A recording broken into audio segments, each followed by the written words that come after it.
महिषी कल्याणमयी ममतामयी पुराण तोषिणी माँ माने मोर श्रवण करंतु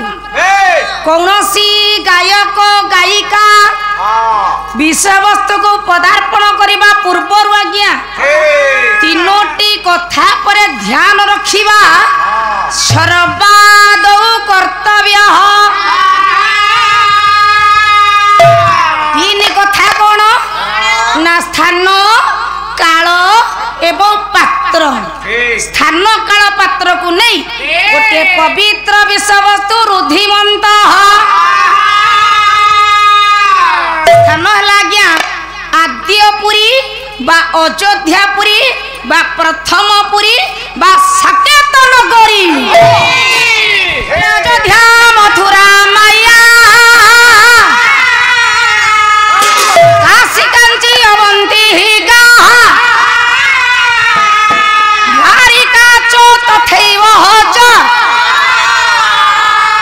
ये श्री क्षेत्र मोक्षदायिका गण अयोध्या मथुरा माया काशी कांची अवंतिका द्वारिका श्री क्षेत्र अष्टपुरी मध्य बापा माने भाई माने पिला माने माँ माने समस्ते जो पुरी मध्य प्रवेश कले ये हला आद्यपुरी बा अयोध्यापुरी बा साकेत नगरी। स्थान हला अयोध्यापुरी काल हला त्रेतया जुग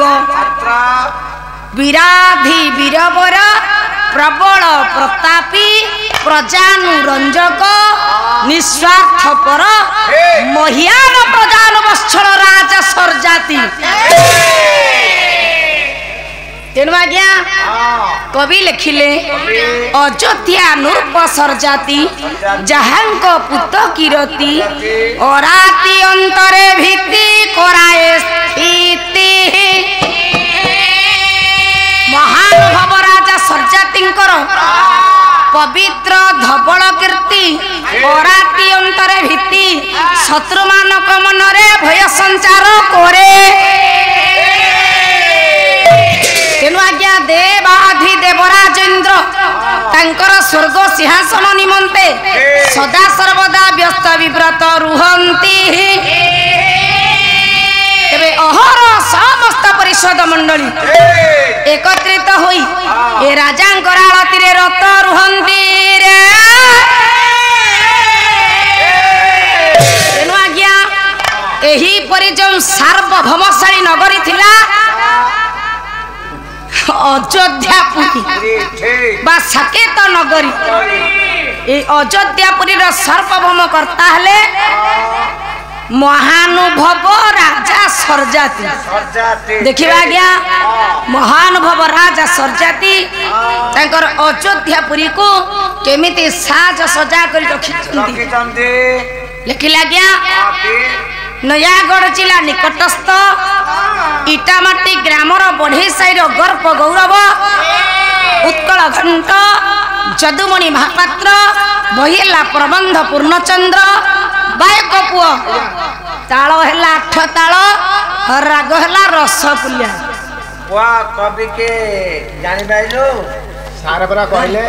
जदुमणि महापात्र बाबा इटामाटी बढ़े साईर जन्म बड़े सारे जन्म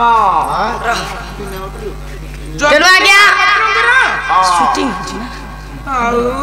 परे कथा कौन कहलु दाना सुनी पारलिनी इटामाटी बढ़े साईरे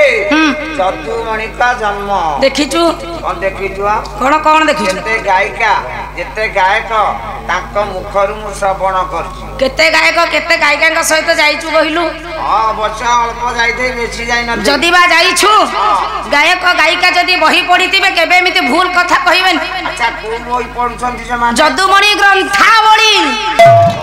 मोटा बही हां हां मोटा बही आया सब पतला बही पढिए ना पढ़िए जदि पतला बही पढ़िबे ताले जुक्ति काहे करिवे जदि बा जुक्ति करिवे ता उपयुक्त जुक्ति काहे न करिवे ताको जन्म कोठी बुझांतु सुनिबु सुनि नुए जे ना विद्वान पंडित वर्गे आम नयागढ़ माटीर गर्व गौरव जे उत्कल घंट उपाधि भूषित होती आज्ञा प्रकृत से नयागढ़ जिला निकटस्थ इटामाटी ग्रामर बढ़ी साइड जन्म हुई नहांती जहाँ आज्ञा बही उल्लेख अच्छी बही पढ़ी मु आपण मानक सम्मुखें चुंबके ए कथा को परिवेषण करने को जाऊँगी उत्कल घंट जदुमणि महापात्र केउठारे जन्म होइथिले 1781 ख्रीष्टाब्द जानुआरी मास 8 तारिख दिन गंजाम जिलार आठगड़ स्थित गोटे छोटिया ग्राम जो ग्रामर नाम है मथुरा पिता थिले मुकुंद महापात्र माता थिले आज्ञा शोभा देवी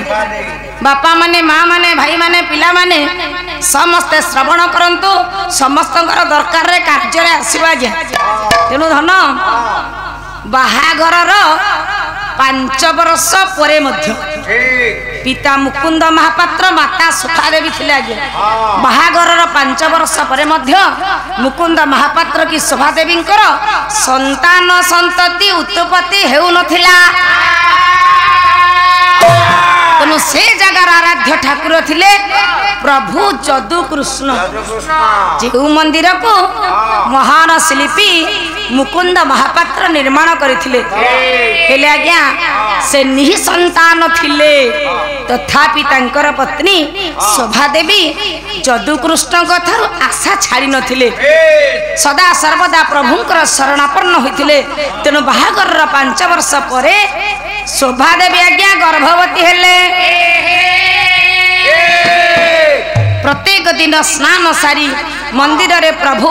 जदुकृष्ण को दर्शन करी तत्परे गृह प्रवेश करती गर्भर समय उपस्थित प्रभुंक सहित निजक आज्ञा से एमिति भाव में मजई देइतिले हजई देइतिले जे आज्ञा गर्भर जंत्रणा जानी पारु नथिले असह्य जंत्रणा को सह्य करी न पारी से जेते बेले आज्ञा मंदिर बाहर को आसीबा पई सत चेष्टा करिसंती आ आसी पारी नहंती मंदिर पहाच परे ये पुओ जन्म देई देले तेनु आज्ञा शोभा देवींकर सासू मुकुंद महापात्रंकर बो जहाँकर नाम थिला आज्ञा दुलणा देई आज्ञा जन समाज लोक को कथा को शुणी जाई मंदिर पहाच पर नाती को उठे दे आज्ञा प्रभु जदुकृष्ण को समर्पी देथिले कहले हे प्रभु ये वृद्धावस्था रे नाती के धरिबार सौभाग्य अर्जन तुमे मते दान करिछ तेनु तुमर नाम अनुଯାयी मो नातीर नाम रहिला जदु परवर्ती समय पिता मुकुंद महापात्र एथिरे मणि शब्द को जोड़ी देले नाम रहिला आज्ञा जदुमणि महापात्र किछि दिन मथुरा ग्राम रे कालातिपात करिबा परे सेते बेले आम नयागढ़ राजा थिले विनायक सिंह मानधाता राज राजुडा शासन आज्ञा राजांकर निर्देश राजा जहा कहिबे सेही अनुଯାयी कार्य करा जिवो तेबे आज्ञा नयागढ़ आराध्य ठाकुराणी माँ दक्षिण काली निकट रे गोटे राधा कृष्ण मंदिर निर्माण करने महान शिल्पी मुकुंद महापात्र को राजा नयागढ़ राजा आज्ञा विनायक सिंह मानधाता डके आनिले तेनु आज्ञा राजांकर निर्देश क्रमे मुकुंद महापात्र सपरिवार को नहीं राजांक द्वारा प्रदत्त नयागढ़ जिला निकटस्थ इटामाटी ग्राम बढ़े साई बसवास करुथिले कोड़ी जन्म हेले सुनिलु कोड़ी जन्म हेले गंजाम आठगड़ स्थित मथुरा ग्राम तेणु आज्ञा